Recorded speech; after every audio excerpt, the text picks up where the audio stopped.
Hi guys, I hope you're all doing well. So, before I start this video, I would really like to just say please either sign petitions, donate, or share posts on your social media with the hashtag Black Lives Matter, because if we don't all rally together to bring about change, then it's not going to happen, and it's about time that it did. So this week's video is going to be about my placements in the care system. And I first started off, like I said, with my sister in my first placement. It was an emergency placement. It was supposed to be short term. I was there for quite a while, a couple of months at least. Then I was placed into a placement that was supposed to be more long term, and I was still with my sister. She had left this placement before I did, and I was there for quite some time, but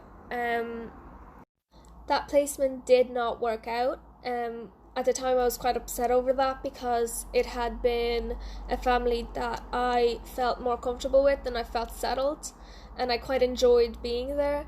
But the placement broke down on the carer's side, and I was placed into a respite placement, from which I was sent to another home where I was supposed to be placed there for long term as well. But I genuinely didn't feel comfortable in that household, and I did not connect with the family, so I was placed in another respite placement, which again lasted a couple of months longer than it should have.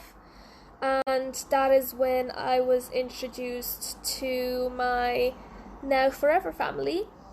I initially didn't actually want to get out of the car to meet my mum. I had actually felt scared by her at the time of meeting her, and I didn't actually get out of the car. And I was then sent back to my respite placement that I came from, and then once again introduced back into my now foster family. And I had moved in, and I was quite shy, and I guess after being moved so many times and going through so many families, it was a difficult thing to have to go into yet another household and try and make connections and feel comfortable in the place that you never even knew whether it was going to last or not, or when it was going to break down and you would be moved again. But thankfully I wasn't moved again, and I am very happy to be a part of the family that I ended up with. I gained older sisters that I never knew I needed, a brother, nieces, nephews, and a whole family unit that I've never really had before properly, and something that I think I definitely needed at the time especially.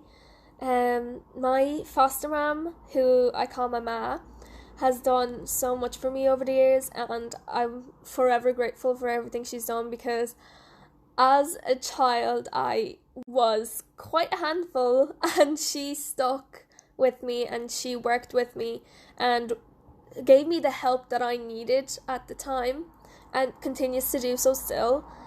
My foster sisters are incredible, and they're people that I can always count on, and people that I've connected with, and people that I just really appreciate having in my life. And I couldn't love all of these people any more than I do, honestly. But before I was lucky enough to end up with my family now, I had been through so many placements, both short-term placements that were supposed to be long-term placements and ended up being short-term placements.